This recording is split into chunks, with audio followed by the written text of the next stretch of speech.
So ngayong araw ng tagulan mga kasikap, hindi po talaga natin may iwasan na magkaroon ng putik-putik ang ating mga motorsiklo. So ito nga pala yung motorsiklo ko, Honda Click. So itong Honda Click ko mga kababayan, ayan, napasuong na to sa iba't ibang putik-putik na daanan, baha. Ayan.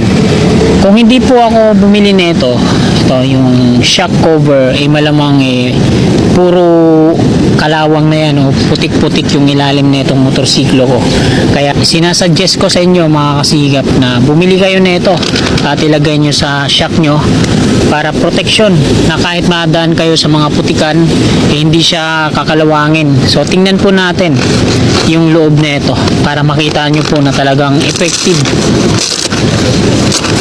Yan o. So ganyan kasigap, ganyan po kalinis yung loob niya, no? Parang brand new pa rin, no? Unlike kung wala akong shock cover, puro ano na yan, dumi. Kaya sinasuggest ko sa inyo yung ganitong product. Ang kagandahan nito, yung sukat haba po ng shock natin, sakop niya mula taas hanggang dito sa baba. Kaya ano pa inaantay nyo mga kasikap, bili na kayo.